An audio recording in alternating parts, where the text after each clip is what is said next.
दोस्तों नमस्कार।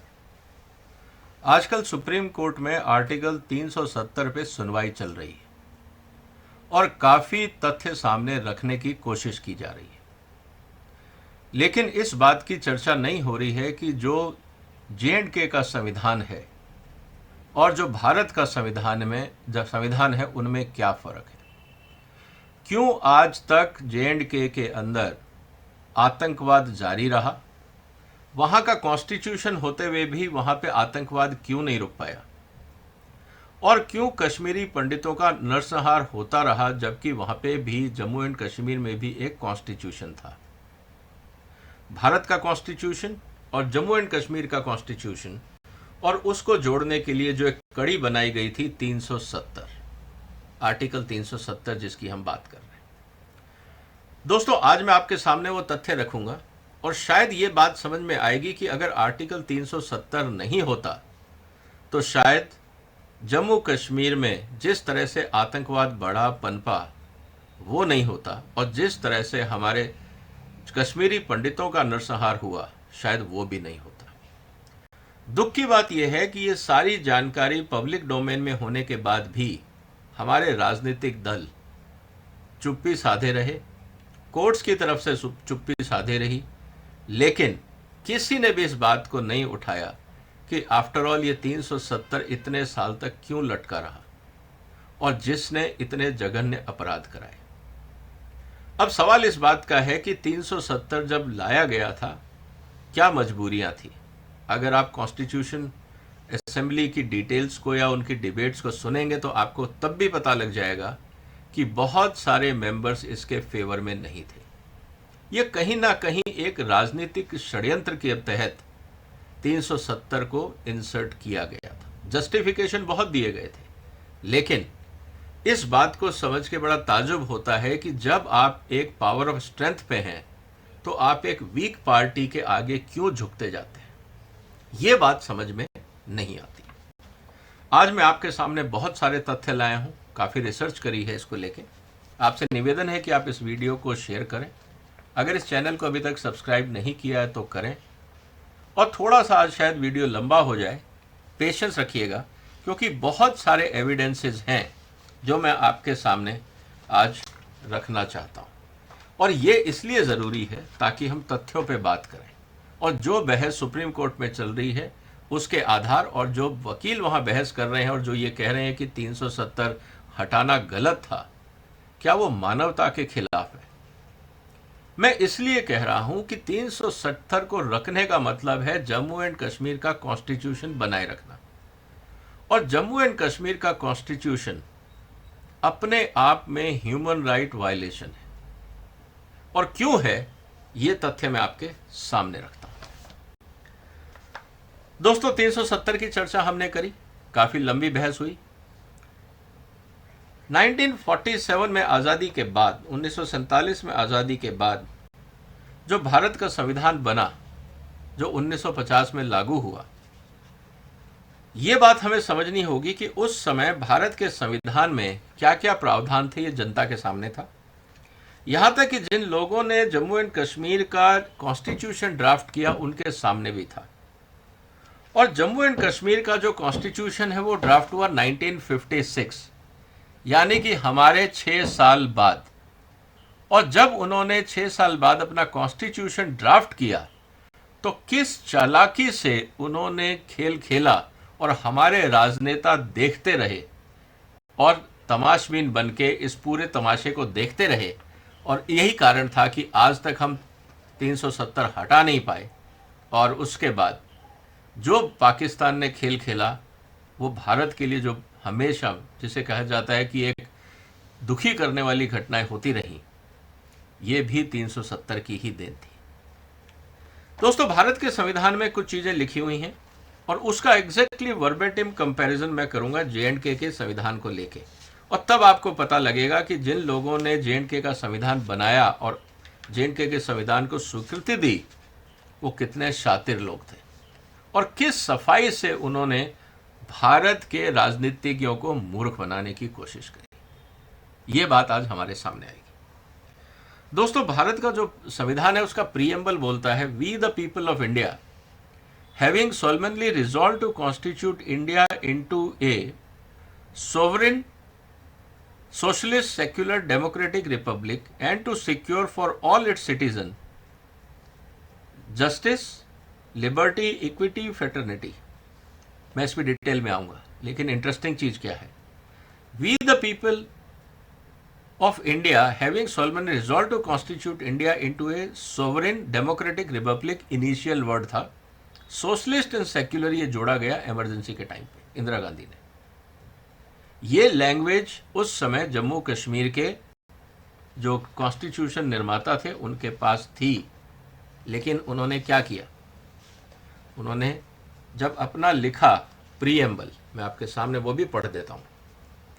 We the people of state of Jammu and Kashmir having solemnly resolved in pursuit of accession of this state to India, which took place on 26th day of October 1947, to further define the existing relationship of the state with the Union of India as an integral part of it and to secure to ourselves sovereign, democratic, republic, ये सब गायब हो गए।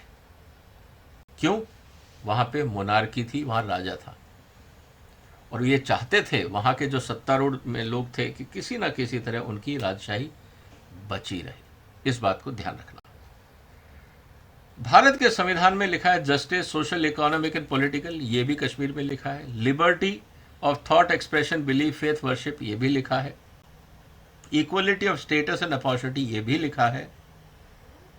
Fraternity, assuring the dignity of individual and the unity and integrity of the nation, यहां पे integrity word गायब है। Unity of the nation है, इंटीग्रिटी नहीं। इसके बाद जो इंपॉर्टेंट चीज आती है, जब ये बोलते हैं कि हम अलग राज्य हैं, लेकिन कॉन्स्टिट्यूशन क्या बोलता है जम्मू एंड कश्मीर का? उसका आर्टिकल 3 बोलता है the state of Jammu and Kashmir is and shall be an integral part of the union of India. तो ये बात कहना कि हम अलग हैं, हमारे संविधान एक राज्य होना चाहिए, हमारा एक अलग झंडा होना चाहिए, हमारा निशान अलग होना चाहिए, ये कहीं लॉजिक समझ में नहीं आता है अगर आप इंटीग्रिटी ऑफ इंडिया की बात करते हैं। इसके अलावा जो इंटरेस्टिंग चीज है दोस्तों, पार्ट 2 में स्टेट की बात है, पार्ट 3 में परमानेंट रेजिडेंट्स की बात है।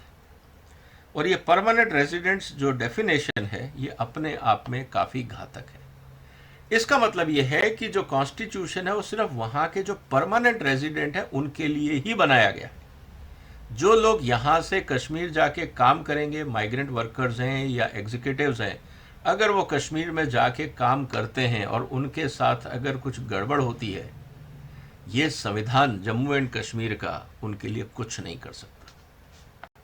इस बात को ध्यान रखिएगा। जब आप इंटीग्रल पार्ट ऑफ इंडिया बोलते हैं, इसका मतलब movement of people of India Jammu Kashmir होगा। लोग जाएंगे, काम धंधे के लिए जाएंगे, व्यापार के लिए जाएंगे, उनके साथ अगर कुछ ऊंच नीच हो जाती है तो जम्मू एंड कश्मीर का संविधान उनको बचाने के लिए कुछ नहीं कर सकता। इस बात को हमें ध्यान रखना होगा।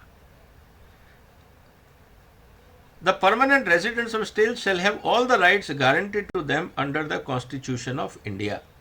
इसका मतलब ये है कि जो परमानेंट रेजिडेंट्स हैं, सिर्फ जो राइट्स हैं और जो गारंटीज हैं जो भारत का संविधान देता है, वो उनके सारे परमानेंट रेजिडेंट्स को मिलेंगे। लेकिन जो भारत के रेजिडेंट जे.एंड.के जाएंगे, और क्योंकि जे.एंड.के का ज्यूरिडिक्शन अलग है, लॉ एंड ऑर्डर अलग है, मशीनरी अलग है, वहां पे भारत के कानून लगते नहीं है, इसीलिए अगर वहां पे हमारे नागरिक के साथ कुछ होता है तो जे.एंड.के में उसके लिए कोई किसी भी तरह का प्रिविलेज या राइट्स नहीं है। ये बात हमें समझनी होगी, क्योंकि जो राइट्स का ऑथराइजेशन है वो ओनली फॉर परमानेंट रेजिडेंट है। इसका मतलब जब बंटवारे के समय लोग आए पाकिस्तान से कश्मीर में, उनके कोई अधिकार नहीं। जो लोग भारत से कश्मीर गए काम करने और वहां बस गए, उनका कोई अधिकार नहीं। ये खतरनाक चीज हमें समझनी होगी, और ये चीज अनफॉर्चुनेटली भारत के संविधान में एंडोर्स की गई आर्टिकल 35A में, जिस पे बहस सुप्रीम कोर्ट में चल रही है। तो ये बात हमें समझनी चाहिए कि उस समय जो राजनेता थे उन्होंने पता नहीं किन मजबूरियों में जम्मू कश्मीर की पॉलिटिकल लीडरशिप के आगे घुटने टेक दिए। इस बात को हमें समझना होगा। दूसरी इंपॉर्टेंट चीज जो जम्मू एंड कश्मीर के कानून संविधान में है, उसमें फंडामेंटल राइट्स का कोई चैप्टर नहीं है। इस बात को ध्यान रखिएगा। इसका मतलब यह है कि अगर वहां पे जेनोसाइड हो रहा है, स्टेट की कोई जिम्मेवारी नहीं है, क्योंकि स्टेट का क्या कहना है वहां पे मैंडेटरी, क्योंकि जो राइट्स होते हैं वो आम आदमी सरकार से मांगता है। पूरे कॉन्स्टिट्यूशन में, जम्मू कश्मीर के कॉन्स्टिट्यूशन में राइट्स का चैप्टर ही नहीं है। इसका मतलब वहां की सरकार की कोई जवाबदेही नहीं। कोई मरे कोई जिए, उनको कोई लेना देना नहीं। और पूरा का पूरा कॉन्स्टिट्यूशन वहां की जो राजशाही थी, जिसको बार बार उन्होंने सदर रियासत बोला है, और सदर रियासत ही सब कुछ है, वहां का कर्ता धर्ता, मतलब वहां का राजा। जो लोगों के लिए कहा गया है वो है directive principles of state policy, जो भारत के संविधान में भी है। लेकिन डायरेक्टिव प्रिंसिपल की मजबूरी क्या होती है कि आप अगर डायरेक्टिव प्रिंसिपल में कोई चीज लिखी जाती है, आप उसको कोर्ट के माध्यम से एनफोर्सेबल नहीं बना सकते। अगर हम ये कहते हैं कि we will provide you water and that is state will strive to give water, मतलब हम आपको पीने का पानी उपलब्ध कराएंगे, ये डायरेक्टिव प्रिंसिपल है। उदाहरण के लिए, और आपको पीने का पानी नहीं मिलता है, आप प्यासे हैं, आप कोर्ट को जाके ये नहीं कह सकते कि राज्य सरकार जो पानी दे रही है वो पीने लायक नहीं है। वो कहेंगे हमारी जरूरत ही नहीं है, हमने उसको डायरेक्टिव प्रिंसिपल में लिखा है, वो मैंडेटरी नहीं है हमारे लिए। इसका मतलब अब आप पानी का इंतजाम खुद करिए। इसी तरह से सेफ्टी की जहां तक बात आती है, राइट टू लाइफ कहीं है ही नहीं। इसका मतलब अगर जम्मू कश्मीर में माइग्रेंट्स वर्कर्स जाते हैं और उन पे आतंकवादी गोलियां चलाते हैं और वो लोग मरते हैं, तो जम्मू कश्मीर सरकार हाथ खड़े करके ये कह सकती है कि हमने कहीं आपको प्रोटेक्शन की गारंटी नहीं दी, कोई राइट टू लाइफ नहीं दिया है हमने आपको। आप आए हैं, हम कोशिश करेंगे आप सुरक्षित रहें, लेकिन हमारी कोई गारंटी नहीं है। ये है जम्मू एंड कश्मीर का कॉन्स्टिट्यूशन, और 75 साल तक किसी ने इस पर आवाज नहीं उठाई। अब सवाल आता है कि उसमें क्या क्या प्रावधान है। Freedom movement envisages in a new Kashmir will be the promotion of welfare of masses by establishing, preserving a socialist order of society wherein exploitation of man has been abolished. But this is a directive principle, ये mandatory नहीं है। इसी तरह से public sector पे हम काम करेंगे।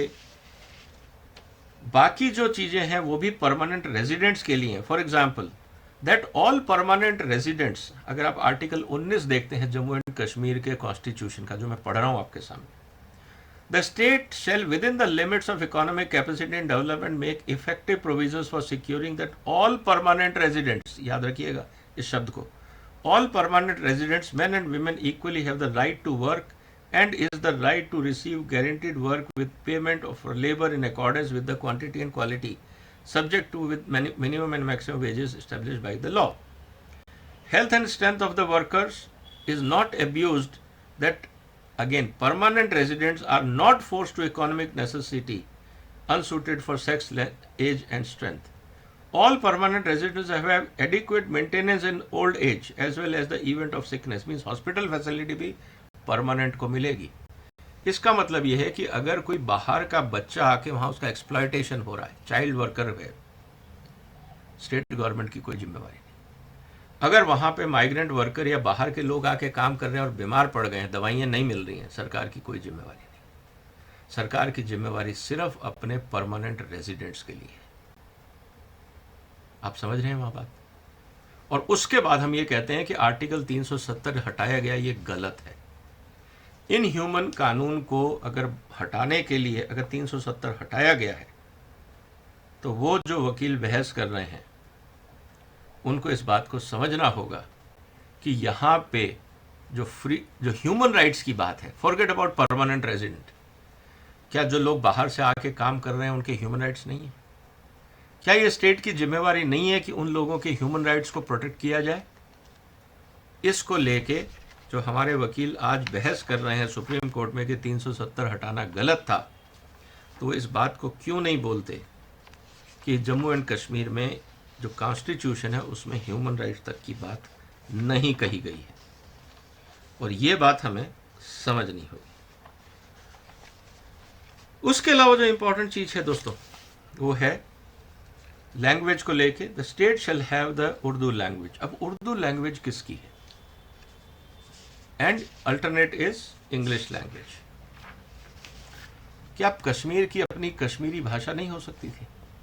ये उर्दू भाषा थोपने की क्या जरूरत थी?